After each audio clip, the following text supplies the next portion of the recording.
Bueno, vamos a dar comienzo a la presentación del libro Se vende la sanidad pública. Nos van a acompañar hoy en la explicación de parte de lo que plantea el libro, o casi todo, que es Juan Antonio Gómez, de Madrid, que nos hablará de la privatización en Madrid y el modelo Andalucía. Son dos ejemplos claros del proceso de cómo está entrando la empresa privada en la sanidad pública. Y Manuel de los Riscos, que nos hablará de la sanidad en Cataluña y además de una lucha importante que ha habido allí, que no sé si la habéis oído, de Belviche, el hospital, una lucha importante que fue con una gran colaboración del movimiento vecinal. Vamos a hacerlo queríamos hacerlo con más tranquilidad, pero por falta de tiempo lo vamos a hacer lo más rápido posible por razones de que algún compañero aquí se tiene que coger el tren a las 10 menos cuarto. Sí, 10 menos cuarto. Entonces, lo que queremos es que empiecen cuanto antes y luego estableceremos una serie de preguntas para que se puedan responder. Ahí está el libro en la mesa. Se vende a lo mínimo 10 euros y luego hay dos dípticos que hemos elaborado desde la plataforma contra la privatización, que uno es sobre las unidades de gestión clínica, importante leerlo, de cómo están mercantilizando a los profesionales de la sanidad, y luego otro díptico sobre cómo entra la empresa privada en el sistema sanitario. Entonces, sin más, vamos a darles la palabra y que empiecen. Bueno, gracias a la Plataforma contra la Privatización de la Sanidad de Aragón por la invitación para presentar el libro. Yo voy a tratar de explicar un poco cuál fue la génesis del libro.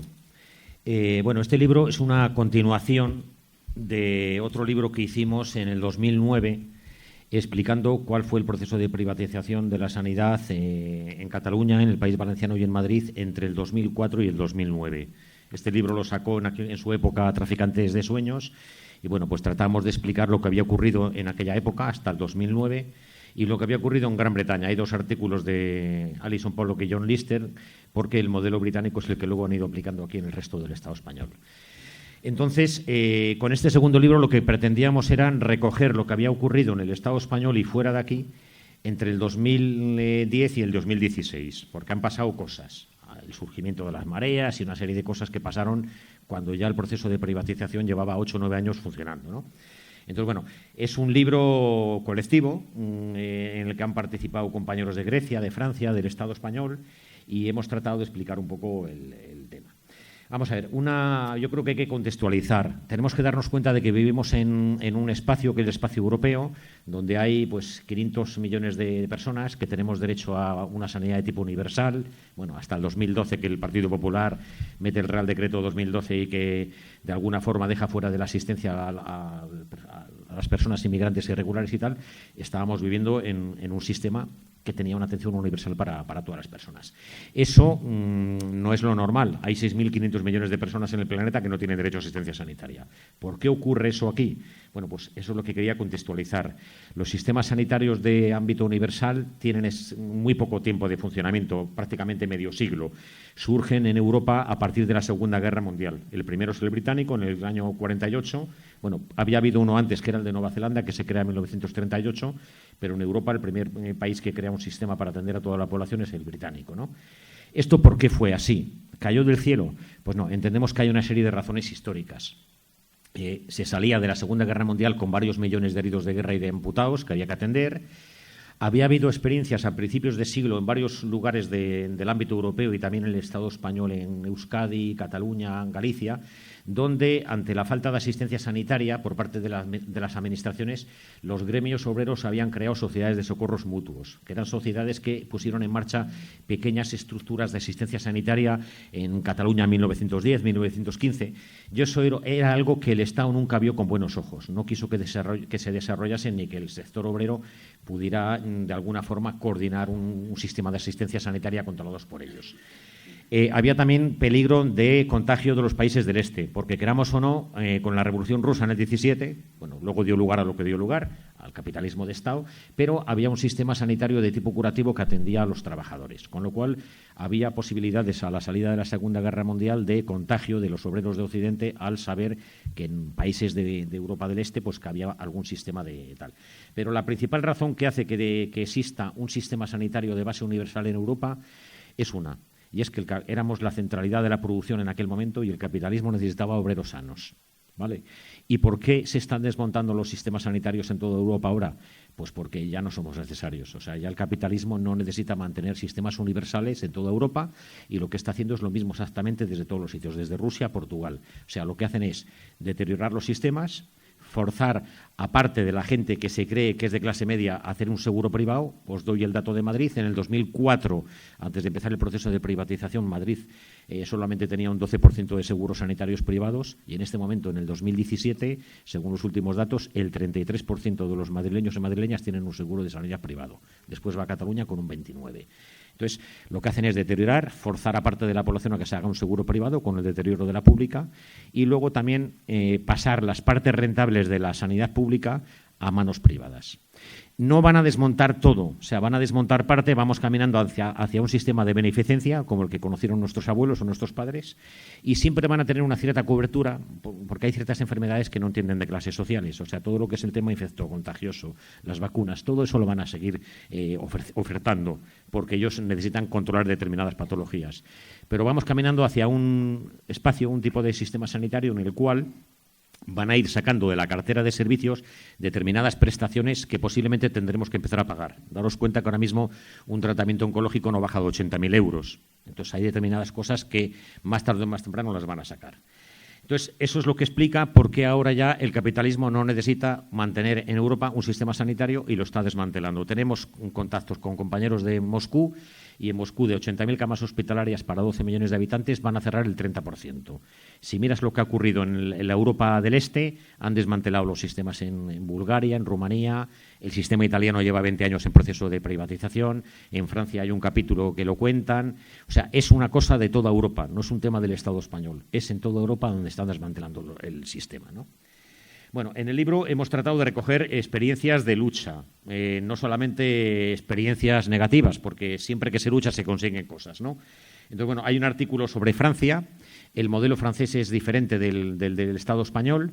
De entrada está centralizado y no hay 17 servicios de salud como en el Estado español, en el cual la sanidad del País Vasco no tiene nada que ver con la de Canarias. Son sistemas sanitarios totalmente diferentes, ¿no? Eso es lo que da la descentralización, entre comillas. Entonces, en el caso de Francia, hace 20 años empezaron con un proceso que ellos llaman de modernización. Cuando oigáis hablar de modernización o de sostenibilidad, echaros a temblar ya. Entonces, el modelo francés lo han aplicado tanto los conservadores como el Partido Socialista y consiste en ir cerrando los hospitales comarcales, ellos los llaman hospitales de proximidad, y bueno, pues consiguiendo que a veces en la Francia profunda el servicio de ginecología más cercano o de cardiología les quede a 70 kilómetros. Entonces, frente a eso, hace 20 años en Alsacia, un grupo de usuarios, no trabajadores de sanidad, usuarios, se organizaron en Lure y cuando vieron la amenaza de cierre del hospital, ocuparon el hospital y, bueno, después de una lucha de varios meses consiguieron que se mantuviera abierto. Eso fue un ejemplo para el resto de Francia y en este momento hay una coordinadora que se llama Coordinadora Francesa en Defensa de los Hospitales de Proximidad. Es una coordinadora asamblearia, tiene 50 comités en toda Francia y les hemos dado un espacio en el libro porque nos interesa mucho lo que hacen. Son la mayor parte usuarios y la mayor parte de las veces utilizan acciones de acción directa, o sea, ocupaciones de hospitales, cortes de autopistas, cortes de viaductos, o sea, no abrazan hospitales. Eso no parece que se vayan consiguiendo muchas cosas con abrazar hospitales. Con medidas de otro tipo sí se consiguen cosas, ¿no? Entonces, bueno, esta gente es interesante porque dan una experiencia en un país cercano en el cual, bueno, explican cómo se está funcionando. Luego hay otro artículo de Andalucía. En Andalucía el proceso de privatización no ha sido como el de Cataluña, el de Madrid o el de Valencia, y ha sido más sutil. Hay partes privatizadas, pero han hecho una cosa que quizás es más peligrosa todavía, que es introducir las unidades de gestión clínica. En este momento hay 700 unidades de gestión clínica en Andalucía. Todo centro de salud es una unidad de gestión clínica, los servicios hospitalarios son unidades de gestión clínica y es una dinámica más peligrosa porque en el fondo es introducir la mercantilización en el sistema sanitario, en la relación médico-paciente. Es muy sencillo. Se pacta con los profesionales la reducción del gasto, unos objetivos que vienen marcados desde arriba. Y si los objetivos se cumplen, se reparten entre 7.000 y 13.000 o 14.000 euros al año de incentivos, fundamentalmente los médicos, que son los que pueden ejecutar el gasto. Esto lo vendieron muy bien hace 10 años, les dijeron a los profesionales que ellos iban a decidir los objetivos, que ellos iban a gestionar, que iban a descentralizar, y realmente es mentira. Los objetivos se marcan en Sevilla y los objetivos no son reducir la mortalidad infantil o aumentar la esperanza de vida. Los objetivos son reducir el gasto sanitario por paciente. Y todos sabemos que en sanidad el gasto solamente se reduce contratando menos plantilla o derivando menos pacientes al especialista, dándole menos pruebas diagnósticas, dándole el alta prematuramente antes de tiempo, cosas de este tipo, ¿no? Los compañeros firman como colectivo Amparo Poch, porque son un grupo de médicos que son eventuales y no pueden aparecer porque tendrían graves repercusiones sobre ellos mismos, ¿no? El sistema está muy bien diseñado, de forma que el 50% de los incentivos de un médico depende de lo que ese médico recorte, pero el otro 50% depende de lo que recorten el resto de compañeros del centro. Con lo cual, si un médico se pasa los límites de prescripción o de derivaciones, está incidiendo negativamente en los incentivos del resto de los compañeros. Y son los compañeros los que la aprietan. O sea, está preparado de esa forma. Nos parece peligrosísimo porque, aunque no hay accionistas detrás ni hay empresas privadas, ellos nos comentan que se sienten como los directores de sucursales cuando vendían las preferentes. Cuando más preferentes vendes, más incentivos tienes. Pues aquí, cuanto más recortas, más posibilidades tienes de que en junio te caigan 13.000 o 14.000 euros, ¿no? Es muy peligroso y se está instaurando en todo el Estado. Y lo malo del asunto es que parece que todos los partidos están en la misma dinámica, porque la gestión clínica la está introduciendo el PP en Castilla y León, la está introduciendo el PP en Galicia, pero la está introduciendo el PSOE, que gobierna con el apoyo de Podemos, en Castilla-La Mancha. Y parece que aquí también. Pero es que si te vas al País Vasco, la está introduciendo el PNV con el PSOE. Y si te vas a Navarra, el consejero ha anunciado la extensión de la gestión clínica y en Navarra gobiernan Podemos, Bildu, Aranzadi y Geroa Bai. O sea, esto lo que nos demuestra es que parece que todos los partidos están con la misma dinámica. Exactamente lo mismo que ha pasado con la Ley 1597 que tenemos en la pancarta, que después de todo el esfuerzo de todos estos años nos encontramos con que en las elecciones del 2016 de junio todos los partidos le han retirado sus programas electorales. Algo está pasando, de forma que todos hablan de sanidad pública, pero nadie está encarando de verdad el tema de la privatización. Vamos a ver, luego tocamos Grecia y le hemos dedicado bastante espacio en el libro a Grecia. Le hemos dedicado 4 capítulos porque nos parece importante. El caso griego es un caso paradigmático. Grecia es el laboratorio de Europa, es donde están aplicando todas las medidas que van a aplicar posteriormente en los demás sitios y, pues lo están pasando muy mal. Ha habido 4 ajustes, acaban de bajar las pensiones ahora de nuevo Syriza hace 15 días y ocurrió una cosa importante, que fue que en el 2012 hubo una ley que fue la ley Loverdos de un ministro del PASOK que establecía que todo aquel trabajador griego que llevase más de un año en el paro perdía el derecho a la asistencia sanitaria.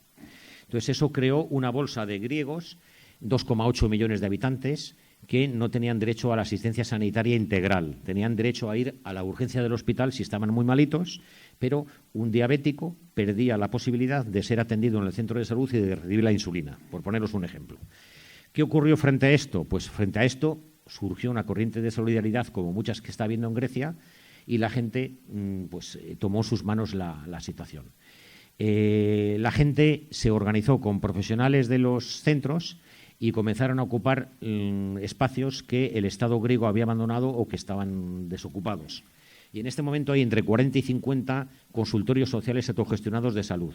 Son centros que las asambleas de barrio han puesto en marcha en colaboración con profesionales. Algunos abren mañana y tarde, otros solo abren por las tardes, pero se da atención sanitaria a ese 2,8 millones de personas o se trata de llegar a esas personas que han quedado excluidas, ¿vale? Los artículos los escriben los compañeros y compañeras del consultorio social de Kia en Salónica. Este consultorio yo lo conozco, no tiene nada que envidiar a un centro de salud de Zaragoza. abre mañana y tarde, tiene médicos de familia, pediatras, fisios, matronas, hay especialistas que van un día a la semana, hay neumólogos, neurólogos, tiene su sillón de dentista, está perfectamente limpio, o sea, es un centro. Y bueno, funciona desde hace 5 años con trabajo voluntario. Todos estos consultorios no aceptan dinero del Estado. Lo importante es que después de 5 años han demostrado que la población se puede organizar y dar la cobertura sanitaria de atención primaria sin intervención del Estado. Tienen limitaciones, por ejemplo, el tema de los análisis de laboratorio, pues no tienen laboratorios, pero han llegado a acuerdos con médicos griegos privados, que ya lo querría ver yo aquí, por el cual aceptan que les envíen cada día 10 analíticas o les pidan 10 pruebas de diagnóstico por la imagen y colaboran. Bueno, el tema es importante porque se han mantenido durante 5 años, han hecho un papel muy importante y no simplemente han trabajado como si fueran un Cáritas, sino que han tratado de organizar a la población explicándole por qué ocurre esto y contra quién hay que luchar. Otro artículo lo escribe el consultorio autogestionado de, bueno, ellos no les gusta llamarse consultorio autogestionado, son los de Picpa Petralona en Atenas. Ellos quieren llamarse espacio social para la salud, porque aunque estos abren 3 días por las tardes, atienden a la población, pero fundamentalmente el trabajo que hacen es un trabajo de concienciación con la población. Analizan cuáles son los factores que están actuando sobre la enfermedad en sus barrios, las fábricas que les están contaminando, han montado muchas campañas contra fábricas que están intoxicándoles, han montado campañas contra antenas de telefonía móvil que les ponían en las puertas de los colegios. O sea, tienen una dinámica más de participar con la población y trabajar con ellos los factores determinantes de la enfermedad, no solamente atienden a la gente. Bueno, pues estos también llevan cerca de 5 años, son de los primeros. Y podríamos pensar que con la llegada de Tsipras al poder se habían solucionado los problemas. Pues nada más lejos de la realidad. Con los ajustes griegos hubo 50.000 despedidos entre personal médico y personal sanitario y con Tsipras se han recuperado 1.500 puestos de trabajo. Quedan 48.500 sin cubrir. Lo que sí se hizo fue que había un copago de 5 euros para que los pacientes cuando querían ir al hospital tenían que pagar 5 euros. Eso lo han retirado. Entonces, este año hubo una coordinación de los 50 consultorios sociales griegos para decidir qué hacían, si cerraban o no cerraban. Y después del encuentro, las conclusiones son que el sistema sanitario griego sigue desmontado, no funciona, y entonces han decidido que van a seguir manteniendo su atención sanitaria al margen del Estado porque se consideran necesarios. Entonces, no parece que el Estado ni la izquierda, entre comillas, haya solucionado lo que habían prometido en las elecciones y eso, ¿no? Porque va mucho más allá de lo que puede hacer un gobierno. Esto es una estrategia mucho más planificada. Por último, de Grecia, no pudimos conseguir que los compañeros del hospital de Kilkis escribieran un artículo, pero tenemos un vídeo de 20 minutos traducido al castellano en la página web donde explican su lucha y nos parece muy importante. En el 2012 también, en los ajustes, los hospitales perdieron un 40% de presupuesto, ¿vale? Un hospital que tenía un presupuesto de 100 millones de euros se quedó con 60. Eso fue brutal. Entonces, en Kilkis, en Macedonia, un hospital de 100 camas para una población de 50.000 habitantes, los trabajadores se sublevaron ante la situación, echaron a los gerentes y durante 2 meses gestionaron el hospital ellos solitos, con la población. En el vídeo sale una radióloga y un médico de medicina interna explicando cómo funcionan con asambleas diarias, semanales, etcétera, y cómo funciona la situación. Se negaron a cobrar 5 euros a cada paciente, o sea, mientras se cobraba el copago en el resto de los hospitales griegos, ellos se niegan, y pusieron a funcionar la alta tecnología, el diagnóstico por la imagen, los quirófanos, las consultas por las tardes. De forma que en esos 2 meses lo que demuestran ellos es que se incrementa la actividad, funciona mejor, se ve más gente y encima no se le cobra. Y sin gerentes. A los 2 meses el Estado griego actuó con los sindicatos que todos conocemos y trasladó forzosamente a los cabecillas, a la gente que se había significado más en la batalla, les trasladó a Salónica, 200 kilómetros, y descabezó la experiencia. Pero es importante porque demuestra que un hospital puede funcionar con criterios de gestión democrática, no como en el Estado español, que no tenemos acceso a ningún tipo de información de ningún tipo, ni como usuarios ni como trabajadores. Entonces, bueno, queríamos darle una entrada a los compañeros griegos porque nos parece importante lo que han conseguido en una situación de quiebra total del sistema. Bueno, ahora el compañero Manel va a contar lo de Cataluña y luego yo voy a retomar el tema para 2 artículos más que quedan al final del libro. Hola, bueno, muchas gracias en principio por la invitación a participar aquí en el tema del libro. Y el tema de Cataluña es un tema muy especial. Es la primera comunidad que bajo el gobierno del señor Pujol, el molt honorable, decide coger la sanidad y traerla a Cataluña, a la autonomía, la primera autonomía que coge la sanidad. Algo que todos el resto de las 17 comunidades, cuando lo vieron, se echaron las manos a la cabeza diciendo, hombre, ¿cómo coge la sanidad si es deficitaria y vas a tener problemas? El señor Molonolapla entendía que no era así. No era así y lo demostró en el tiempo, porque él tenía una idea preconcebida de aplicar lo público, desplazarlo hacia la privada. Y lo fue haciendo progresivamente. El primer entretuerto que tuvo fue cuando el Hospital General de Cataluña, era un hospital que es privado completamente, que solamente tenían acceso sus socios. Ese hospital a los pocos años genera un déficit de 300 millones de pesetas. Ningún problema. Dinero público y lo rescatamos. La primera vez que fracasa el Hospital General de Cataluña. No es la única. Volvió a fracasar al cabo de unos años la misma canción y volvió a rescatarlo con dinero público sin ningún problema. Porque ellos partían de la base que el dinero público era para hacer negocio con él. Y así lo hicieron. Trazaron un plan súper rebuscado, complicadísimo de poder entrar y poder entender. Los que estamos y vivimos en Cataluña no llegamos a entenderlo, en la cual unas charchas ahí combinadas con gestiones privadas que no tienes acceso a la información, por lo cual el tema de la transparencia del movimiento del dinero es complicadísimo de averiguar. Pero bueno, ellos siguió con su plan le dio resultado, luego se fueron transfiriendo al resto de comunidades y ya todo el mundo tiene transferida a la sanidad. Pero empezaron en los primeros años de los 80 eso. En los años 80, a principios de los 80 es cuando se decidió la primera transferencia de las comunidades y Cataluña decidió cogerlas. Bueno, esto nos ha llevado pues, al modelo que tenemos, un modelo que está basado en la... Bueno, está basado totalmente porque cada vez hay más reparto hacia la privada y menos hacia la pública. Solo faltó el tema de la crisis para poder incluso añadir mucho más. Las derivaciones, cuando llegó el tema de la crisis en el 2011 de Cataluña, tenían un 30 y tantos % que iba a parar a la pública. 3 años después estaba en el 52% de derivación de la pública hacia la privada, en detrimento siempre de la pública. Las derivaciones iban aumentando progresivamente, pero las listas de espera no bajaban. O se mantenían o se engrosaban, porque los hospitales públicos habían bajado la actividad y lo que tenía que hacer la actividad pública la estaban pasando a la privada, pero no conseguían rebajarla. Tampoco les interesaba, les iba bien el negocio. Había todo tipo de privados, los hay con lucro y sin lucro. Es igual, todos están dentro de la xarxa que ellos elaboraron. Cuando entró el conseller señor Boi Ruiz, este señor lo primero que dijo que gracias a que en Cataluña el 25% de la población tenía un seguro privado se podía mantener la sanidad en Cataluña, si no era insostenible. Ese 25% en estos momentos está en el 43% o 44%. Ha ido aumentando. ¿Por qué? Pues bueno, han dejado que el deterioro de la sanidad pública vaya decayendo. Y claro, todos tenemos algún problema y hay gente que vive en condiciones muy, muy precarias para poder mantenerlo y que tiene un ahorrito, pues va y se va a la privada y se paga la intervención de la prótesis o lo que haga falta. Y ellos lo saben.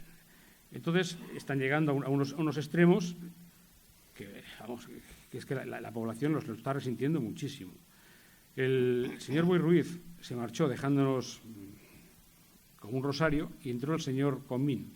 El señor Comín ya venía del anterior gobierno, que había estado con la Geli, que era la consellera anterior socialista, y ella estaba con él. Fue partícipe del Hospital Broggi que ya montaron y el Hospital Broggi tiene también un déficit ahí de un 111% de incremento de lo que fue el coste de él. Él viene de ahí.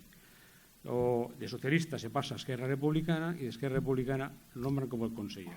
Entra el conseller y sus palabras es que vamos a rescatar lo privado y lo vamos a transformar en lo público. Al principio iba a rescatar el Hospital del Vallès, iba a rescatar el General de Cataluña. El Hospital del Vallès lo rescata porque acaba el contrato que tiene y no lo renuevan. Pero el de General de Cataluña resulta que lo quiere comprar. Quiere inyectar 50 millones y comprar. Sería el tercer rescate del Hospital General de Cataluña, que es el negocio un chollo del Hospital de Cataluña. Y por lo demás, no ha cambiado nada las políticas del señor Comín con relación al señor Boi Ruiz. Es un señor que tiene muy buenas palabras, es un tertuliano, vamos, un hombre que la tertulia se desenvuelve muy bien. No tiene la mala sombra que tenía el señor Boi Ruiz, que era un tío, aquellos escépticos duros y que no te daba ni conversación. Pero, a efectos prácticos, estamos en el mismo camino. Estamos con un problema importantísimo en la atención primaria. La atención primaria ha perdido un 25% en Cataluña. Se ha ido dejando, se ha ido cerrando y tenemos un problema importantísimo. Entonces, ahora se ha llegado a una especie de acuerdo, de una concesión de que va a inyectar algo más en atención primaria. Pero está por verse, está todo por verse. Prácticamente lleva 2 años el señor Comín y no se ha movido prácticamente nada. Por lo tanto, el sistema catalán sigue igual de deficitario que estaba en el 2011 cuando estuvo el Boi Ruiz. Y no sé qué más contar sobre el tema sanitario, ¿verdad? Es que es tan deprimente. Bueno, pues entraré en el tema de Rebelión Belviche. Rebelión Belviche lleva en acción aproximadamente 7 años y 3 meses. Empezó el movimiento en abril del 2011, cuando nos comunica la dirección del hospital que habrá un recorte del 11% del presupuesto.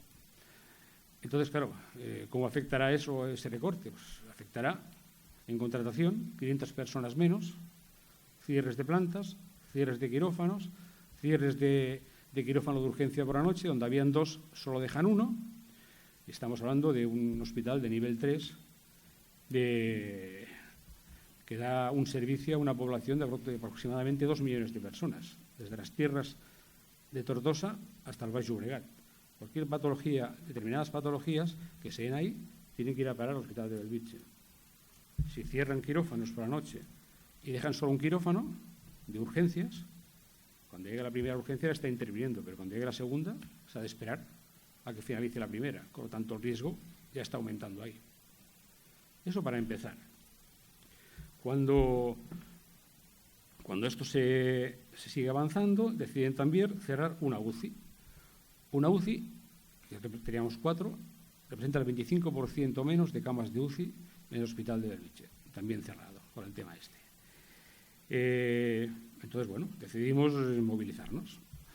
Empezamos a movilizarnos. En principio era mayoritariamente los trabajadores del hospital que salimos a cortar la Gran Vía. Seguimos a cortar la Gran Vía. Un primer día hacemos asambleas y decidimos que se va a continuar cortando la Gran Vía cada miércoles, coincidiendo con el resto de hospitales que ese miércoles también hacían algún tipo de actividad. Y esa acción se hace durante 52 semanas consecutivas. Durante 52 semanas consecutivas, la arteria principal que va desde la Gran Vía hasta el aeropuerto, todo el mundo sabe que a la 1 está cerrado y que por ahí no se pasa. Durante casi un año picando piedra. Claro, cuando esto al principio decían, esto es un tema laboral, los vecinos no lo veían, pero cuando vieron que el CAP de Rambla Marina de Belviche también lo querían transformar en oficinas, se dieron cuenta que el tema no era solamente laboral, era un tema global que nos afectaba a todos. Y los vecinos se unieron a los trabajadores de Belviche y íbamos juntos a cortar la Gran Vía durante 52 semanas, repito. Cuando esto aflojó, decidimos cambiar la táctica. Nos decidimos a abandonar el lugar, pero sí modificar la táctica porque la gente pues, iba a menos. Entonces nos reunimos con el exfiscal Jiménez Villarejo y con otra gente y propusimos una serie de formularios, 5 formularios en el cual la gente tenía derecho a hacer una reclamación. Eran formularios por intervención, por retraso en prueba diagnóstica, por hospitalización, en fin. Cualquiera que tuviera uno de estos problemas podía hacer una reclamación, rellenarla, presentarla en el registro, dirigida al director del ICS y al director del hospital, y, coño, se resolvían. Eran llamados. Personas que podían llevar a lo mejor un año pendiente que lo llamaran, a las pocas semanas lo llamaban y resolvían el problema. No conseguíamos reducir la lista de espera, pero solventamos problemas puntuales de las personas que hacían la reclamación. ¿Vale? De estas reclamaciones, a fecha de noviembre de 2016, habían como 200. Más del 90% estaban solventadas. ¿Se habían arreglado? ¿Por qué? Pues porque jurídicamente a lo mejor no sabían por dónde salirse y ante la posibilidad de algún problema lo llamaban, le arreglaban su problema y se acababa el tema ahí. Bien, pues esto está en activo todavía, ¿eh? Rebelión Belviche sigue en activo, las reclamaciones se siguen haciendo cada mañana miércoles, estaremos en la puerta, recogiendo las reclamaciones de los vecinos, aclarándole y les ayudamos a rellenar su reclamación, les informamos y sigue activo. Bueno, pues esto llega hasta aquí. Llegamos al año 2014. En el verano del 2014, la dirección propone cerrar durante casi 5 meses algunas plantas y dejar el hospital con 450 camas. Un hospital de nivel 3 que cuando se inauguró tenía 1.042 camas. Su pretensión era dejarla con 450 camas. Se une ese problema, se une el problema de la precariedad laboral. Gente que lleva trabajando 8 o 10 años le dicen que su contrato va a ser al 66% o al 75%. Vienen a buscarnos al sindicato que represento, que es CGT, para ver si podemos mediar, que se lo arreglen. No van a querer. Pero bueno, hablamos con la dirección dice que no, que como va a bajar el tema asistencial no hace falta más mano de obra y que no. Es el descontento. Y claro, y un tercer problema. La urgencia estaba colapsada. Entonces trazamos un plan. Y el plan consistía en no permitir cerrar la primera planta que hicieran. La primera planta era la 12-2, una planta de infecciosos. Decidimos que no íbamos a permitir que se cerrara la planta. Y hablamos con las enfermeras de la unidad que hablaran con algún paciente que se negara a abandonar la planta, explicando la situación de por qué queríamos que la planta se mantuviera abierta porque la urgencia estaba colapsada y no íbamos a permitir que lo hicieran.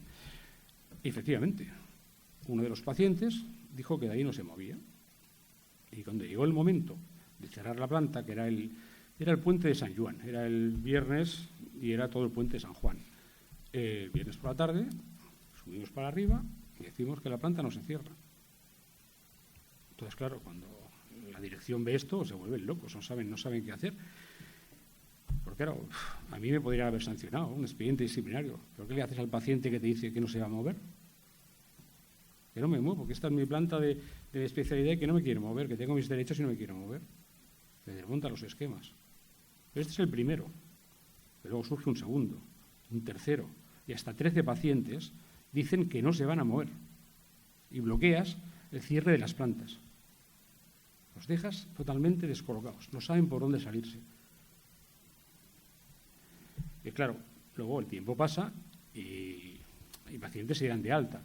Pero estos pacientes reciben amenazas de la dirección de enfermería, de la dirección médica, les amenazan que no les van a dar ni alimentación, ni cobertura médica, que los van a dejar como tirados, ¿no?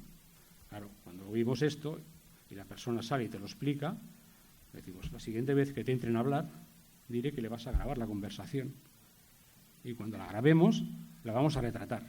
Evidentemente, cuando le dice esto ya, el tono baja. Pero las amenazas existen, ¿eh? Fueron amenazados. Pero aún así, ellos aguantaron ahí, sus familiares y ellos aguantaron ahí y durante 2 meses estuvieron el tema colapsado, no pudieron cerrar. Y claro, luego se dieron de altas, tuvieron que marchar y la cosa fue aflojando. Pero se cumplieron objetivos muy importantes. Primero, crear un precedente de que se pueden romper los esquemas. Segundo, abrieron las unidades en el plazo que estaba previsto, cosa que nunca habían hecho. Entonces, para mí es muy positivo. Y tercero, el tema de los contratos se amplió, se hicieron contratos al 100%. Muchas de las personas que tenían problemas en ese aspecto se les fueron resolviendo, se hicieron incluso interinajes, ¿vale? Y algo más hubo aquí. Sí, bueno, de hecho es el tema que en estos momentos, cada vez que llega el verano, desde el 2014, nosotros vamos y hablamos con la dirección y decimos, nos vamos de vacaciones, pero mire, esta es la lista de la gente que se queda de guardia. Si no respeta que la urgencia no se puede colapsar, usted mismo. Desde el 2014 que eso ocurrió, cada verano lo hemos hecho. Nos ha vuelto a colapsar. Cuando se ha colapsado han abierto plantas siempre. El compromiso lo están cumpliendo. Por lo tanto, el tema de la ecuación existe ahí.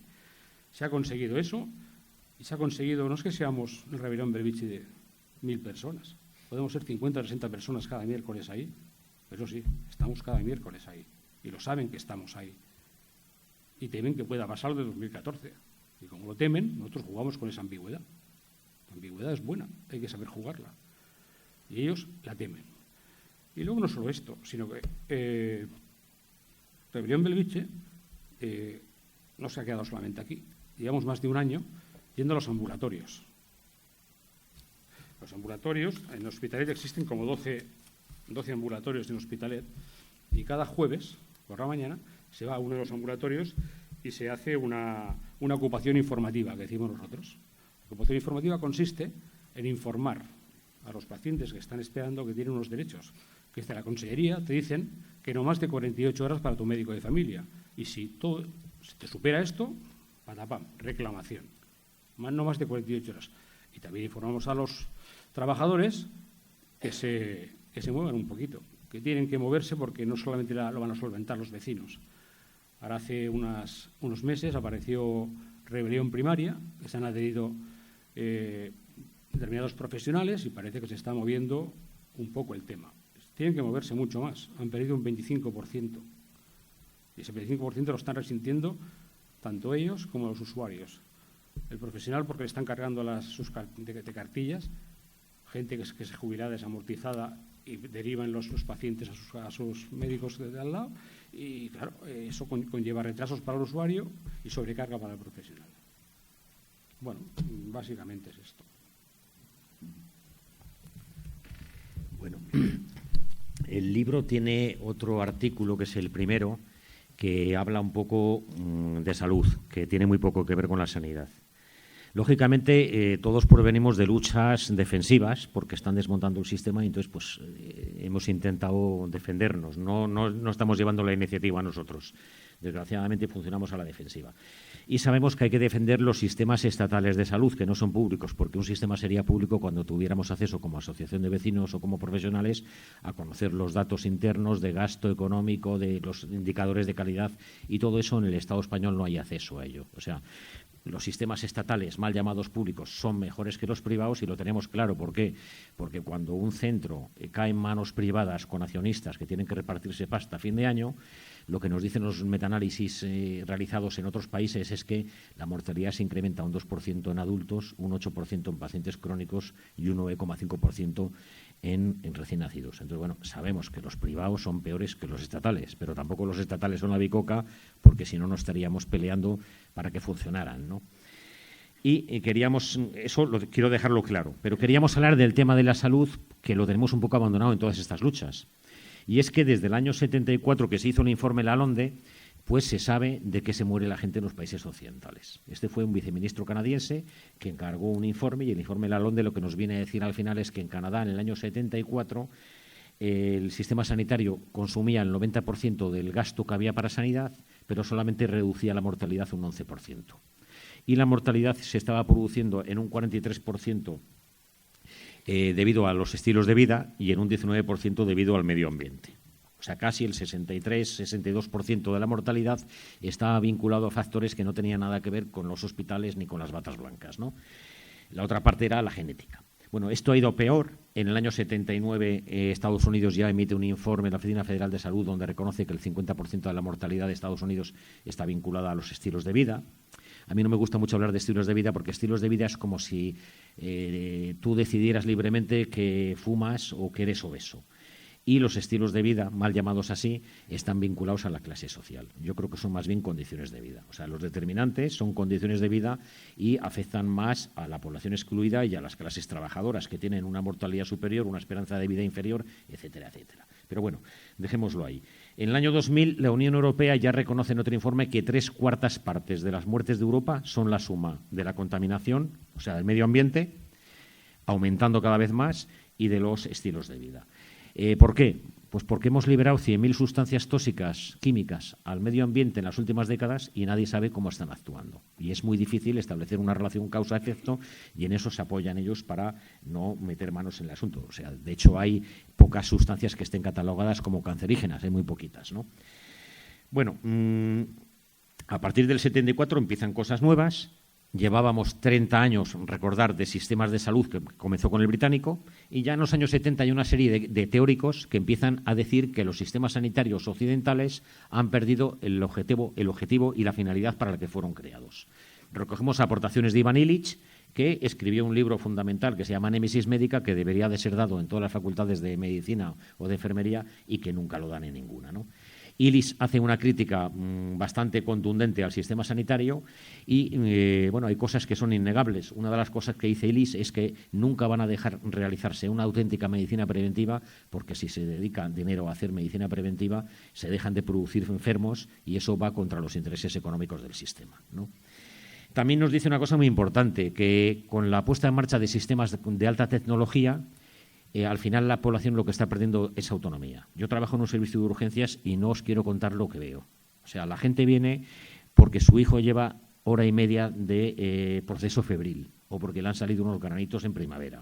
O sea, la gente ha dejado de saber gestionar una fiebre, unos picores, una ruptura sentimental. Cualquier cosa es susceptible de tener un tratamiento farmacológico y de un profesional que se lo soluciona todo. Eso ya nos advertía Illich en aquella época. Pero hubo otra gente como Berlinguer, el médico italiano que estuvo en la Reforma italiana, que dijo una cosa muy interesante en los 70, y es que la clase obrera europea había llegado a un pacto con el capital para que, a cambio de acceder al sistema sanitario y a la educación para que sus hijos huyeran de la clase obrera, viene a decir que la clase obrera había llegado a un pacto para que, a cambio de ser atendido, renunciaba a señalar y actuar contra las causas que provocan las enfermedades. Y a mí me parece que alguien que en el 70 y tantos dijera esto, me parece que era muy lúcido, porque es lo que ha ido ocurriendo. Recogemos cosas de Foucault. Foucault en el año 75 saca un texto que se titula La antimedicina a examen y nos dice que el sistema sanitario europeo ya está en manos de las multinacionales, que no está cumpliendo los objetivos de promover una salud colectiva a la población, ¿vale? Y lo que nos dice es que él piensa que todavía estaríamos a tiempo en aquellos años de reconducir el sistema sanitario, cosa que no se hizo. Recogemos cosas de Sola, que es un sociólogo americano ya fallecido, muy interesante. Hablaba mucho del poder de los profesionales, en cuanto que creaban unas demandas para cubrir sus objetivos como profesionales.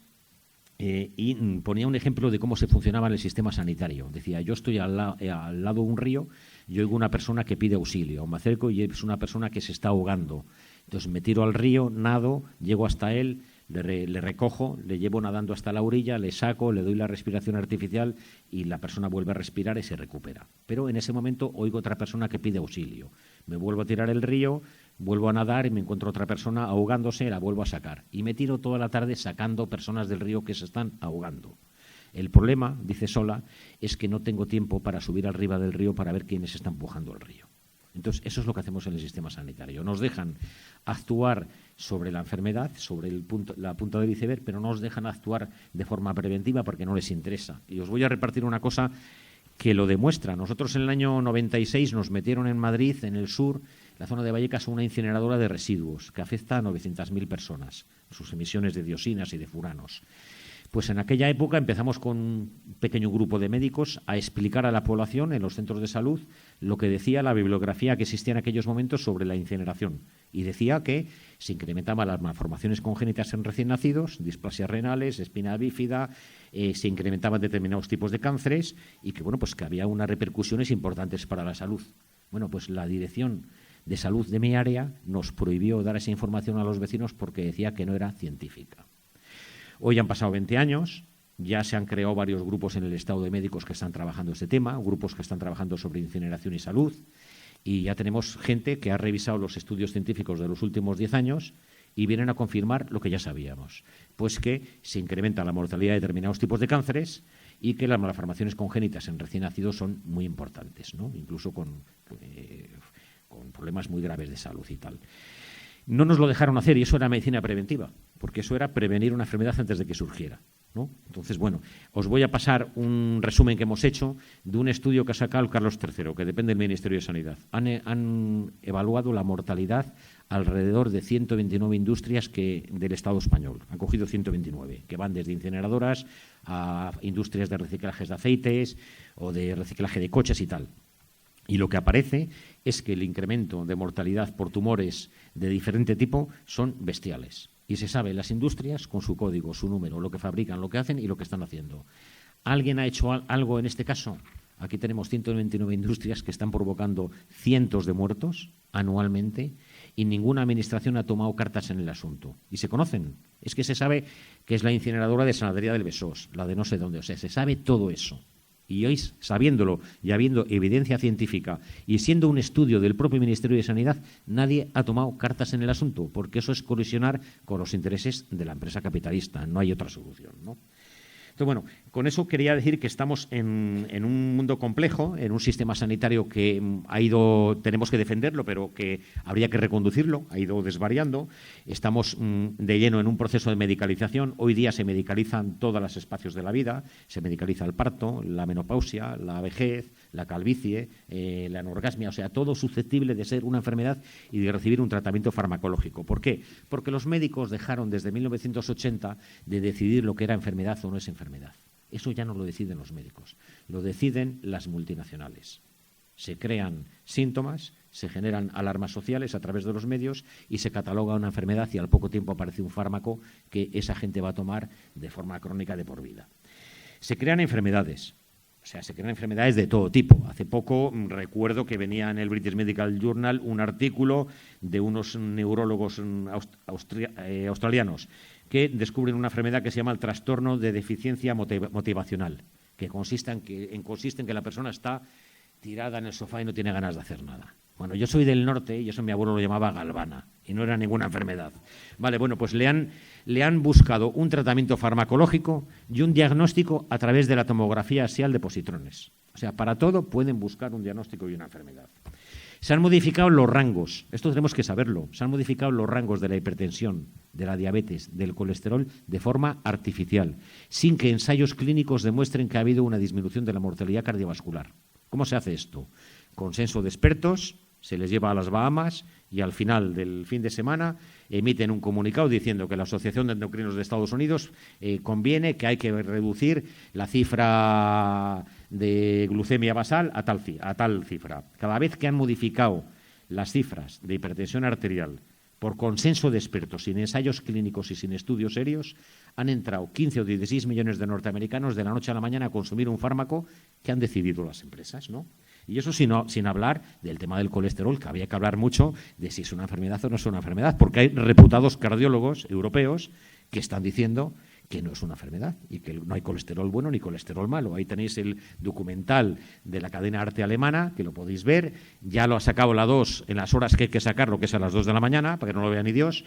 Y establecen muy claramente pues, que hay que cuestionar el tema, sobre todo desde que se han desclasificado los papeles de Harvard, salió hace poco en Lancet, en el cual se descubre que la Fundación Americana del Azúcar compró a una serie de investigadores para que falsificaran unos estudios y echasen toda la culpa de la mortalidad cardiovascular a las grasas, cuando parece ser que el responsable es el azúcar. Bueno, eso ha salido desclasificado el año pasado y se ven las cartas entre la Fundación Nacional del Azúcar y los investigadores y se ve todo eso. Entonces, bueno, estamos en un momento complejo, estamos en un momento en el cual tenemos un consumo excesivo de actos sanitarios. La ecuación de a mayor consumo sanitario, mayor salud es falsa. O sea, se sabe que a partir de un nivel de renta determinado de un país, que puede ser $25.000, por más que ese país sea más rico entre comillas, que yo creo que tener más dinero no es ser más rico, pero bueno, los indicadores sociosanitarios no mejoran, y aquí hablo de fracaso escolar, de embarazo adolescente, porcentaje de gente en prisiones, mortalidad infantil, esperanza de vida. O sea, hay un límite, una vez que tienes más o menos cubierto lo básico, que por más que metas en la máquina sanitaria no va a mejorar. Incluso va a dar peores resultados. Por eso, por ejemplo, Grecia, antes de los ajustes, tenía una mortalidad infantil más baja que la de Estados Unidos. Y Grecia dedicaba a sanidad 750 euros por persona y los norteamericanos estaban dedicando pues entre 3.000 y 4.000, mucho más. O sea, no es una cuestión de dinero, es una cuestión de cómo se dedica ese dinero, a dónde va y si se utiliza bien, ¿no?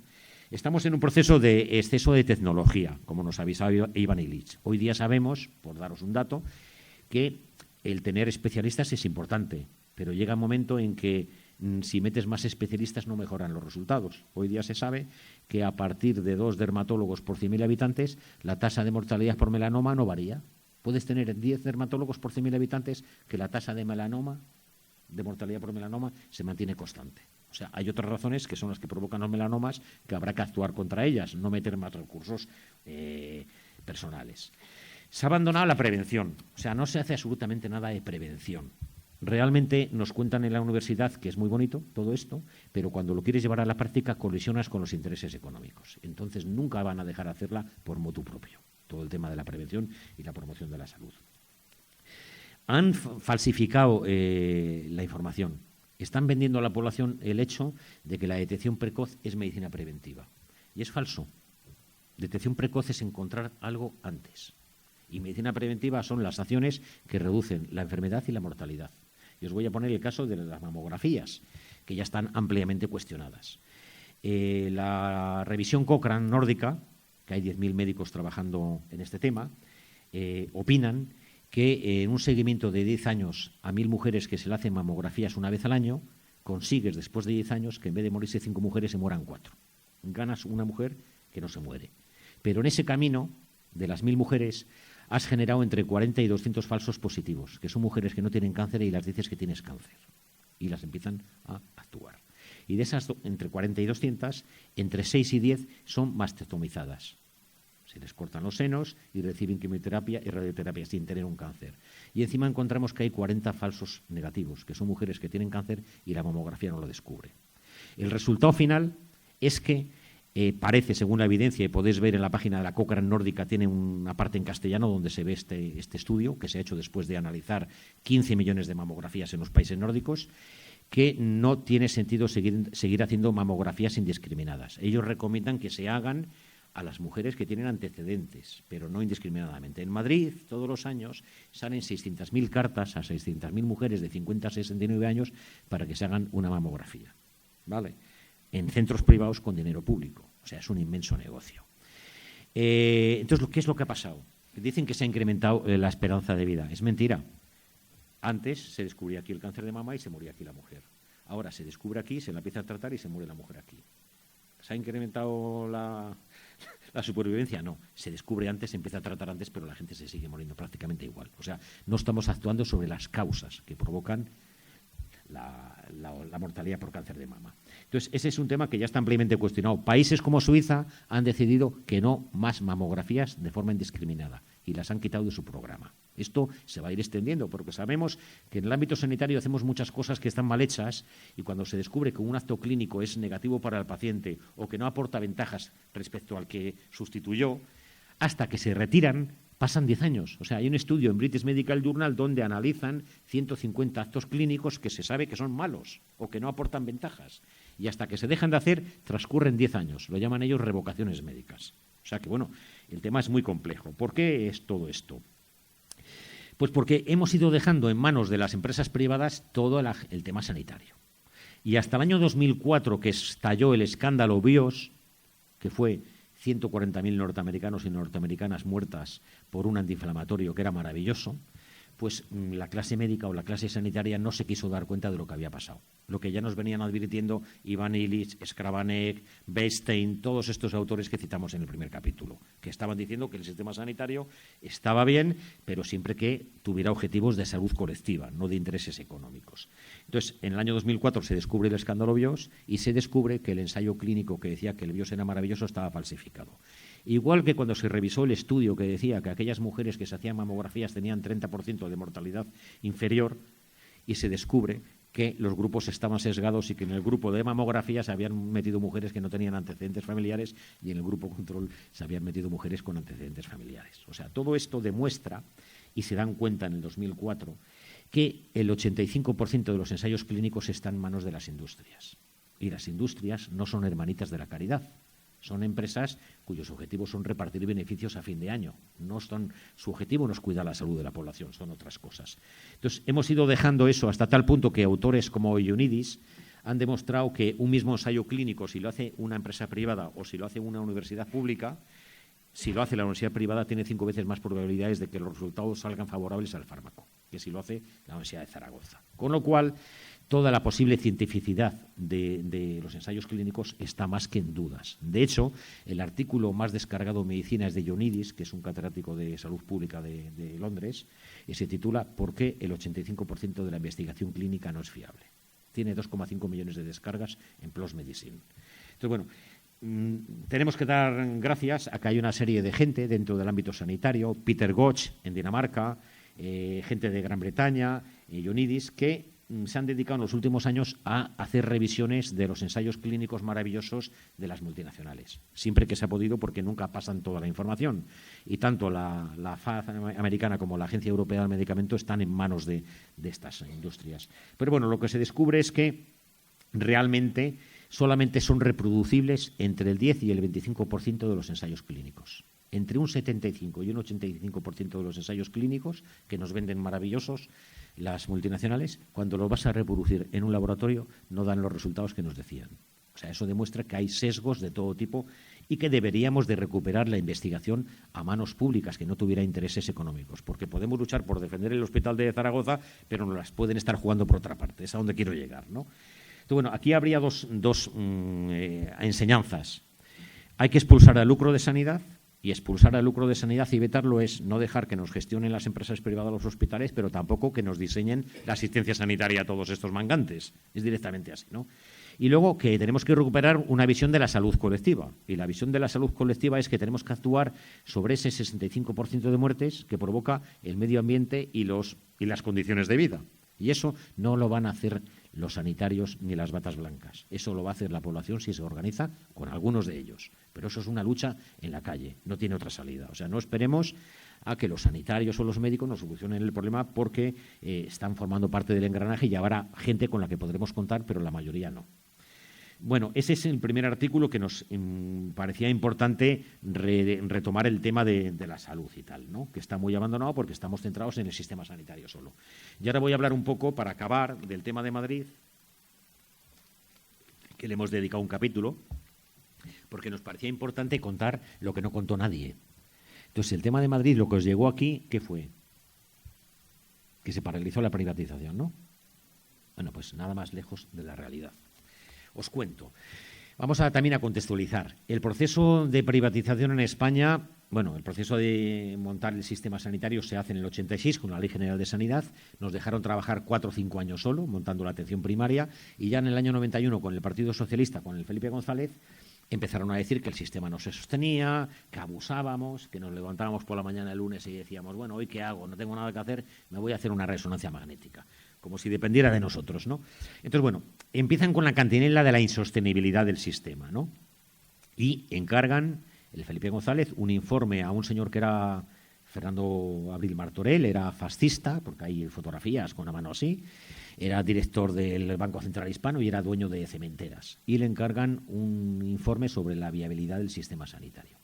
Él escoge a 8, 10 o 12 expertos, de los cuales luego se sabe que el 70% estaban vinculados a la industria farmacéutica, y elaboran un informe, que es el que se llama Informe Abril Martorell, donde lo que dicen es que la solución para el sistema es que entren las empresas privadas, introducir competencia y que esto es como una fábrica de tornillos, más o menos lo mismo. Ante la posible amenaza de huelga general que al filtrarse el documento, el PSOE en aquella época guardó el documento y dijo que no lo iba a aplicar. Pero empezaron a aplicarlo en el sitio donde más privatizada estaba la sanidad, que era Cataluña, que ya venía privatizada de siempre porque el modelo catalán es completamente diferente. Y la Ley General de Sanidad en aquel momento bloqueaba la entrada de empresas privadas. La única puerta abierta que había dejado la Ley General de Sanidad, que la tenía que haber cerrado, era el artículo 90, que es el de los conciertos, que era un artículo hecho para complementar la sanidad pública. O sea, ese artículo solo se podría utilizar cuando el Miguel Servet esté desbordado después de utilizar sus recursos al 100% y no pudiera operar todas las cataratas. Entonces puede contratar 100 operaciones de cataratas con un centro privado. Pero primero tienes que optimizar tus recursos. Bueno, eso ha sido un cuento para que los hospitales dejen de funcionar a las 3 de la tarde en todo el Estado, desde Galicia a Cataluña, al País Vasco, Andalucía, y derivar todo lo rentable a los hospitales privados, porque vais a cualquier centro y está sin utilizar la mayor parte de la tecnología por las tardes, no contratan gente, etcétera. De entrada, aquí los médicos en el Estado español no tienen un turno de tarde en los hospitales hasta las 10 de la noche. Se empiezan las guardias a las 3 de la tarde. El resto de los mortales trabajamos hasta las 10 de la noche en un segundo turno. Ellos no. Entonces, bueno, es una infrautilización del sistema. Entonces, en el año 97 se aprobó una ley que era la Ley 1597, que cuando nosotros empezamos a luchar contra ella en Madrid nos dijeron la gente no va a entender eso de la ley, es muy complicado. Bueno, La gente puede que no tenga estudios, pero la gente no es gilipollas. Nosotros explicamos perfectamente en los barrios de Vallecas lo que significaba la Ley 1597, que fue aprobada con los votos del PSOE, del PP y de prácticamente todos. Esta ley tenía un artículo único que decía que en el ámbito del Sistema Nacional de Salud cualquier centro sanitario o sociosanitario podría ser gestionado por cualquier entidad jurídica admitida en derecho. Eso para un estudiante de primero de Derecho es que el Corte Inglés mañana puede gestionar el Miguel Servet, no tiene otra lectura. Entonces, en el año 97 se aprueba la Ley 1597 y en el 99 comienzan ya a aplicar la privatización con el Hospital de Alzira, empiezan con las entidades de base asociativa en Cataluña, la de Vic, que es un modelo también muy pernicioso, y se comienza a desarrollar el proceso de privatización. Eso es para que veáis un poco, ahí es donde se rompe la Ley General de Sanidad y se permite ya entrar a empresas privadas en la gestión de los centros, ¿vale? Entonces, en Madrid llegamos al 2004 y no había nada privatizado, pero en el 2004 Esperanza Aguirre trae una serie de expertos británicos, nosotros nos enteramos porque teníamos gente en la consejería, y nos enteramos de que están trayendo británicos para explicar cómo es el modelo PFI y el modelo PPP. Es un modelo muy sencillo. Se trata de darle a las empresas privadas durante 30 años un hospital, ellos lo construyen, ellos lo gestionan, ellos cobran, y durante 30 años el hospital es suyo. Hay de dos modelos. Un modelo en el cual el centro es privado y los médicos y el personal de enfermería todavía es público, y otro modelo que es más peligroso, que es el modelo Alzira, en el cual todo es de la empresa privada por 30 años, hasta los médicos. Es muy importante porque dejan de ser funcionarios y cobran por otra vía. Y como decimos en el libro, nosotros nos entrevistamos con médicos que trabajaron en un hospital de Madrid y ya se fueron y reconocen que pues hubo un año en el 2012 que cobraron 40.000 euros en incentivos, más 50.000 de sueldo. Los incentivos en estos centros van de la siguiente forma, como en Alzira, que los tenemos porque dimos el pantallazo en su día. Paciente visto en urgencias que no ingresa, cobras 12 o 14 euros. Si el paciente ingresa, no los cobras. Por cada alta que firmas, para que el paciente se vaya a su casa, cobras un plus económico. Si el paciente está más tiempo, no lo cobras. Entonces, todo va vinculado a la política de camas calientes, ¿no? Nosotros esto lo hemos puesto en conocimiento a las autoridades, a 3 consejeros diferentes. No nos contesta ninguno. Si fuera falso, nos hubieran denunciado. Pues parece que no es falso, pero nadie pone. Y se lo hemos comunicado a todos los partidos, a la Organización Médica Colegial, a las sociedades científicas, y nadie ha contestado. Parece que todos están de acuerdo con este sistema. Es un sistema peligroso. Porque si pudiéramos comparar los datos de mortalidad y morbilidad de estos centros con los públicos, encontraríamos grandes cosas importantísimas. Pero como en el Estado español no hay acceso a este tipo de información, pues no es posible comparar. No estamos en un modelo como el británico, que está la Ley de Libertad de Información y te permite acceder a estas cosas. Bueno, en el 2004 empieza el proceso de privatización. Esperanza Aguirre nos advierte de que van a licitar 8 hospitales privados. Nosotros montamos la coordinadora CAS y empezamos a luchar contra el proceso. Adjudicaron los hospitales a los que estaban en la burbuja inmobiliaria que iba a explotar y se cambiaron al campo sanitario para tener hasta el año 2037, durante 30 años, asegurados los beneficios. Y se hicieron 8 hospitales, 7 de modelo PFI, donde los médicos todavía eran públicos, y 1 de modelo Alzira. Entonces, bueno, esto empieza así. Nosotros comenzamos a trabajar con la población. En el 2007 empezamos a recoger firmas contra la Ley 1597. Nos tiramos 2 años en la calle pasando mucho frío y explicándole a la gente en qué consistía la ley, porque era importante decirle a la gente que la privatización no era porque estuviera la Esperanza Aguirre, que no era un castigo divino, que la privatización estaba porque había una ley que lo facultaba. Bueno, metimos 500.000 de firmas a Zapatero en el 2009 en el Congreso, diciéndole que derogase la Ley 1597. Bueno, ni nos recibió, o sea, directamente pasaron del asunto y tal, ¿no?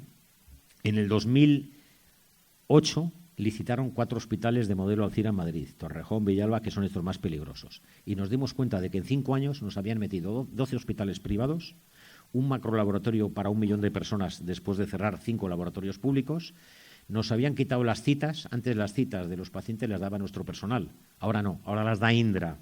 O sea, y esto es muy importante porque antes teníamos 11 áreas y en Madrid ahora tenemos un área. O sea, no es que tengamos un área, hay un inmenso mercado de 6,5 millones de habitantes que a través de Indra se dirigen los pacientes rentables hacia los hospitales privados y los pacientes no rentables hacia los públicos. Entonces, Indra funciona de una forma muy sutil. O sea, a un paciente le pide su médico una resonancia y recibe una llamada telefónica y dice, bueno, su médico le ha pedido una resonancia, en Madrid hay libertad de elección, usted puede elegir dónde se lo hace. Y le dicen, en el Gregorio Marañón dentro de 6 meses o en el Beata pasado mañana. Claro, el abuelo elige el Beata, que es privado y que está enfrente del Gregorio Marañón. Bueno, por esa vía dirigen los flujos rentables hacia lo privado y los pacientes que no son rentables hacia lo público. Han creado un mercado cautivo de 6,5 millones de personas que no tienen acceso a ningún tipo de información. Porque si fuera cierto que tuviéramos información, pues a mí me gustaría saber quién es el cirujano cardiovascular que tiene una tasa de mortalidad más baja, para apuntarme con él. Pero si lo supiéramos, los 6,5 millones de madrileños se apuntarían con el mismo cirujano cardiovascular. Y sería imposible, ¿no? O sea, no puede haber libertad de elección. O sea, tiene que haber buenos servicios para toda la población. Pero eso no puede ser porque es imposible. Entonces, bueno, el proceso siguió y entre el 2004... Acordaros de la fecha. Entre el 2004 y el 2012 nosotros sacamos manifestaciones trimestrales de 40.000, de 30.000 personas a la calle con un reclamo, derogación de la Ley 1597, porque sabíamos que si no se iba contra la ley no había nada que hacer. Lógicamente no tuvimos apoyo de ningún medio, ni de ninguna organización científica médica, ni de colegio médico, ni de ninguna asociación subvencionada, etcétera, etcétera. Ni los partidos políticos, no estaban, ni se les esperaba. Y en el 2012, que es lo que contamos en este capítulo, pues empiezan a surgir cosas nuevas. Hay un tercer plan de infraestructuras que ya no supone abrir nuevos hospitales. Es otro consejero en Madrid, Lasqueti, y toma una serie de medidas. Una de las medidas era que desaparecían las peonadas. Las peonadas es ese trabajo por las tardes que hacen determinados médicos en Madrid. No sé cómo las pagan aquí. En Madrid están pagando 350 euros cada tarde que se quedan a operar. Eso supone que si te quedas 8 tardes al mes, pues te metes 2.000 euros al bolsillo, aparte de los 3.000 y pico de sueldo y tal, ¿no? Entonces, plantean acabar con las peonadas no para gestionar mejor la lista de espera, sino para mandarlas a la privada pura y dura, ¿no? Plantean que los jefes de servicio en Madrid se tienen que reducir a la mitad. Esto es muy importante. Los jefes de servicio son unos señores con corbata, suelen ser de derechas, gestionan un presupuesto importante, deciden quién trabaja en su servicio y tienen mucho poder. Y encima viajan 2 veces al año a Estados Unidos a congresos médicos. Entonces, plantean y ponen un ejemplo el consejero. El servicio de cardiología del Ramón y Cajal se va a tener que unir con el de La Paz. O sea, eso es entrar como un elefante en una cacharrería. Entonces, estas 2 medidas afectan fundamentalmente a la clase médica de atención especializada, no a los médicos de primaria que estaban bastante apretados ya, ¿no? Hay más medidas. Como los hospitales privados no necesitan pacientes crónicos, porque un paciente crónico es un señor que me ocupa 14 días la cama, que es pluripatológico, tiene diabetes, tiene hipertensión, consume muchos recursos, se pretende vaciar el Hospital de la Princesa de 800 camas y dedicarlo solo a pacientes crónicos. O sea, sacar los pacientes crónicos de los privados para colocarlos aquí. Ante eso, el Hospital de la Princesa se subleva y comienza la sublevación en Madrid en el otoño del 2012. Un par de meses antes nos habían llamado unos médicos de atención especializada del 12 de octubre a nosotros y que querían hablar con nosotros, con CAS. Y dijimos, bueno, pues vamos a hablar con ellos y nos sentamos con ellos. Y nos dijeron que estaban muy preocupados con el proceso de privatización. Esto era, creo que fue el mes de junio del 2012. Y les dijimos, hombre, llevamos 8 años, hay 12 hospitales privados, un laboratorio, ¿dónde estabais? No, estábamos muy ocupados operando y tal. Bueno, tuvimos 3 o 4 talleres con ellos explicándoles la diferencia entre un hospital de modelo PFI y modelo PPP, lo que había pasado en Gran Bretaña, hacia dónde íbamos y tal.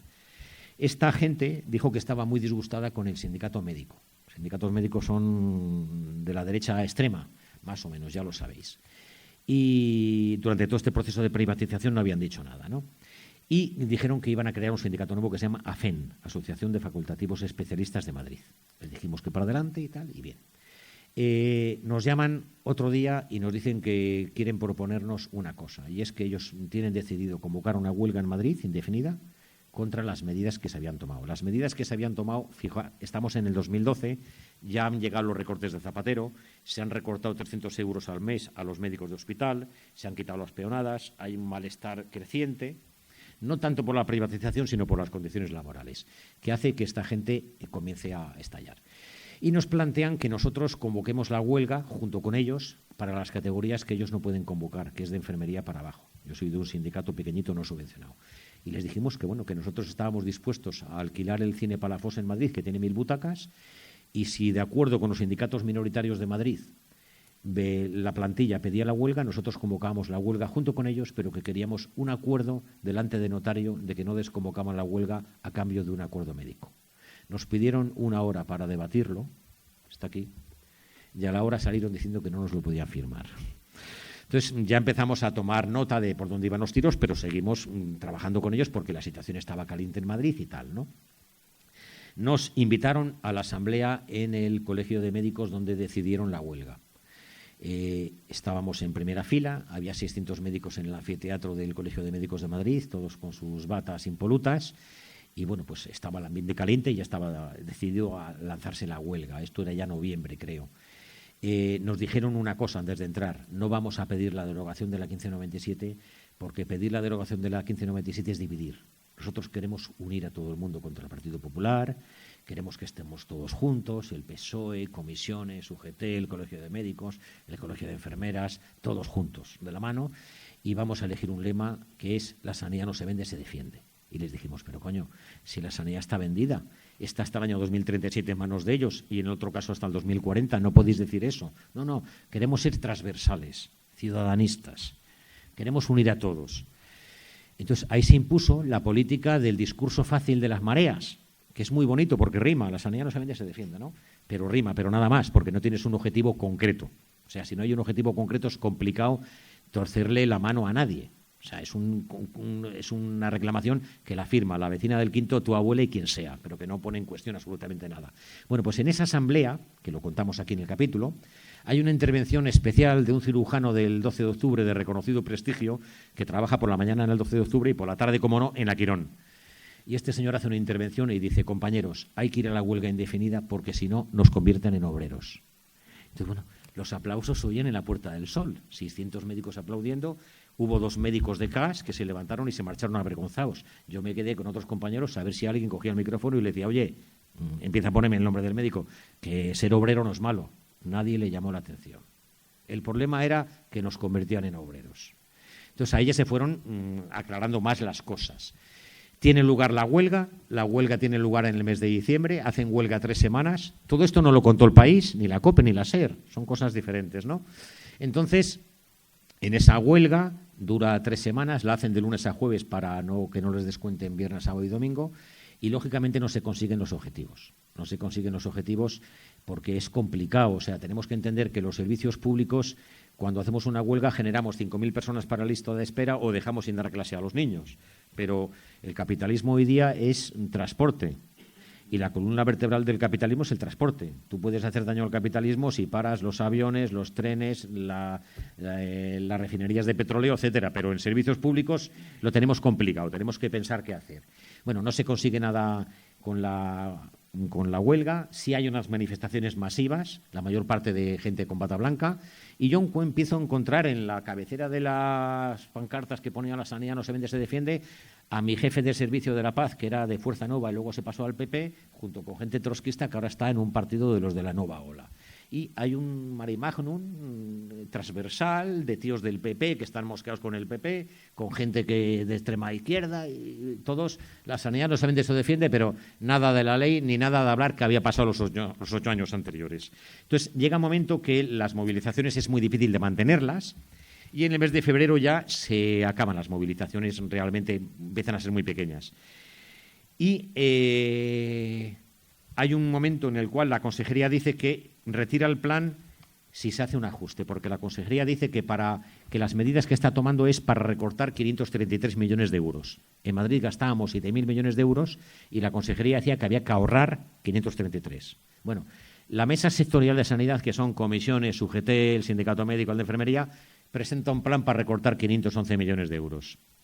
Pero el Comité Profesional Médico, que es el que está formado por los que negociaban como Marea Blanca, o sea, la Marea Blanca de Madrid eran el Sindicato Médico y los jefes de servicio elegidos entre los jefes de servicio. Imaginaros en Zaragoza defendiendo vuestros intereses los jefes de servicio del Sindicato Médico. Vais daos. Bueno, pues el Comité Profesional presenta un plan de recorte de 1.100 millones de euros. Está aquí con la referencia del País. O sea, de 7.000 millones de euros, estos señores que ahora son diputados planteaban recortar 1.100 millones de euros. ¿Vale? O sea, esto es brutal porque entraron en la dinámica del poder, de que había que recortar dinero y se lo creyeron. Bueno, en el mes de marzo, con la batalla ya perdida, mandan una carta a la Consejería en la que le dicen que si no externaliza la parte sanitaria de los 6 hospitales que quedaba todavía en manos públicas, los médicos y las enfermeras, que ellos desactivan el conflicto si se les pasa la gestión clínica de esos hospitales. Os expliqué lo que era la gestión clínica antes, ¿no? Entonces, esa carta estaba en la web de AFEN y ahora cuando pinchas aparece error 404, pero la tenemos en nuestra página, tranquilos, que la cogimos a tiempo. Y la carta le dicen al consejero que hay que llegar a un pacto, que hay que ser buenos y que si nos dejéis gestionar a nosotros los hospitales, nosotros desactivamos el conflicto. O sea, importantísimo, ¿eh? Bueno, esto sigue así. La consejería no les hace ningún caso y externaliza, saca a licitación, ya voy acabando, saca a licitación la parte sanitaria de esos 6 hospitales que son el modelo Infanta, el Infanta Leonor, el Infanta tal, son todo de este modelo. Entonces, cuando la administración pública externaliza un servicio público, las empresas privadas tienen que depositar, según la ley de contratos de las administraciones públicas, el 10% del valor de lo que vale el proyecto, y eran 10 años, era una privatización a 10 años.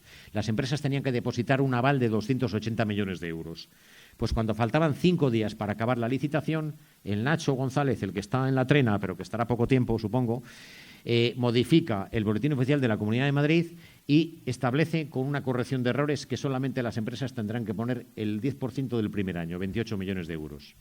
Entonces nosotros vimos la jugada, intentamos buscar unos abogados administrativistas, pero era muy complicado, pedían mucho dinero, y AFEN sí tenía dinero, entonces denunciaron. Entonces, a los pocos meses llega el auto, y el auto del TSJ de Madrid sale en la prensa, y la prensa dice, se ha paralizado la privatización de la sanidad en Madrid. Mentira. Lo que dice el auto es que al modificar las condiciones de licitación 5 días antes, se ha incumplido el sacrosanto principio consagrado por la Constitución de la libertad de concurrencia empresarial. En castellano, que empresas que no tenían 280 millones de euros, pero tenían 28, podían haber licitado para quedarse con el negocio. ¿Vale? Y no pudieron hacerlo. Eso es lo que dice el auto. Al final, el Tribunal Constitucional falla en el 2015 que el proceso de externalización de la parte sanitaria de los hospitales de Madrid es plenamente legal porque existe la Ley 1597. ¿Vale? O sea, no se paralizó la privatización y apuntaron a mal sitio. Para ir acabando, este proceso de privatización que se llevó a cabo en Madrid no hubiera sido posible sin la colaboración interesada de los demás agentes sociales. A ver si encuentro el cuadro, pero bueno, está aquí en el libro. Podéis ver que hoy día, cuando se construye un hospital, hace falta terreno, no se construyen todavía en el aire, ¿no? Pues para construir los hospitales de Madrid hizo falta que los partidos de izquierdas, PSOE, Izquierda Unida, Plataforma de Izquierdas de Coslada, cedieran terreno a Acciona, a Fomento de Contratas, a Bankia durante 30 años. O sea, los municipios gobernados por la izquierda cedieron terreno para que Esperanza Aguirre colocase el negocio. O sea, hubo colaboración. Porque si un ayuntamiento no cede terreno, no hay forma de meter un hospital privado por 30 años en mi municipio. Y esto está aquí. Tenemos las actas de los plenos. Hay sitios donde, como San Sebastián de los Reyes, que nos metieron un hospital privado y un laboratorio para 1 millón de personas. Y el Pleno Municipal de San Sebastián de los Reyes toman por unanimidad el acuerdo de ceder por 30 años a Acciona los terrenos. Y votan PP, PSOE, Izquierda Unida, Izquierda Independiente de San Sebastián de los Reyes. ¿Vale? O sea, toditos. Entonces, en este momento, ¿cómo está la situación? Pues nos han privatizado todo eso, nos han privatizado posteriormente la extracción de sangre, que la hacíamos nosotros y ahora la hace Cruz Roja, y le pagamos a Cruz Roja 67 euros por cada bolsa de sangre que saca en la calle. Nos han privatizado la lavandería central de Mejorada, han quitado 400 trabajadores públicos y se lo han dado a una empresa subsidiaria de 11. Nos han acabado de privatizar la limpieza de los hospitales, que es muy importante para reducir las infecciones. O sea, han privatizado prácticamente todo y a la María Blanca ya eso como que le ha importado bastante poco. En estos momentos tenemos 12 hospitales privados. Los 4 primeros gastaron las empresas en construirlos y equiparlos 700 millones de euros y les hemos pagado 1.300. Y todavía van a estar chupando hasta el año 2037. Y luego tenemos otros 4 de modelo PPP que han gastado 640 millones y les hemos pagado 1.400. Pero es que aquí tienen hasta el año 2040. Este es el modelo que han puesto en marcha en Madrid y que sigue funcionando. O sea, porque no ha habido voluntad política de rescatar estos centros, como han hecho, por ejemplo, los franceses. Los franceses han cogido hospitales de este modelo en la periferia de París, se los han quitado las empresas, les han dado una parte de lucro cesante y han vuelto a manos públicas, porque tener los 30 años es más caro, ¿no? Entonces, bueno, el capítulo de Madrid, ya lo veréis, se titula Madrid, la privatización de la sanidad goza de buena salud, por desgracia, y queríamos contar lo que no contaron los medios, porque los medios contaron otras películas que no tienen nada que ver con la situación. Ahora, hay gente que ya ha solucionado su vida y que, repito, ya son diputados, ¿no? Los que estaban dirigiendo el cotarro ahora ya han solucionado el tema. Pero, vamos, la sanidad sigue deteriorada. Hemos pasado, antes de empezar el último dato que doy, antes de empezar el proceso de privatización, en Madrid había 35.000 personas en lista de espera quirúrgica, ¿vale? En el 2004. En el 2017, con 12 hospitales más privados, tenemos 82.000 personas en lista de espera quirúrgica. O sea, parece que no ha funcionado el asunto. Entonces, bueno, no me enrollo más. Palabras y os paso el documento este, que es un resumen de eso. Preguntas, si queréis.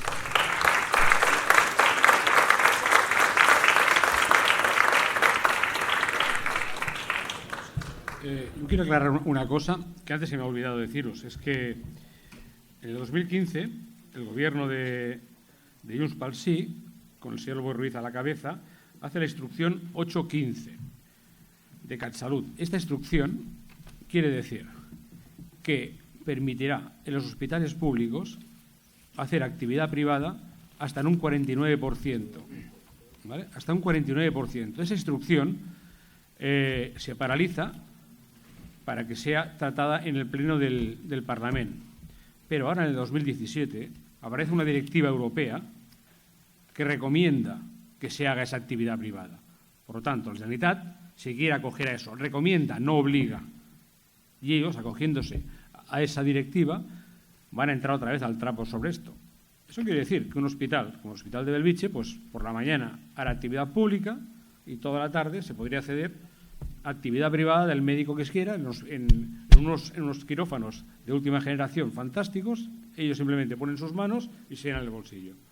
Esto está ahí, está encima de la mesa y estamos pendientes de cómo combatirlo, porque de combatirlo hay que combatirlo.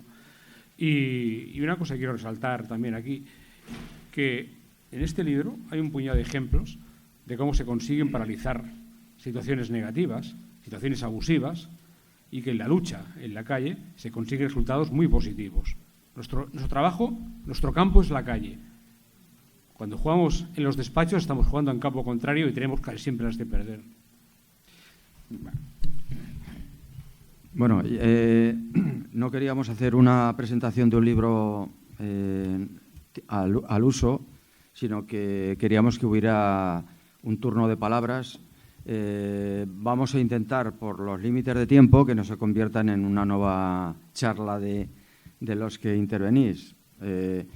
Preguntar, hacer alusión a experiencias que habéis tenido y vamos a ver si lo podemos solucionar en un cuarto de hora de debate.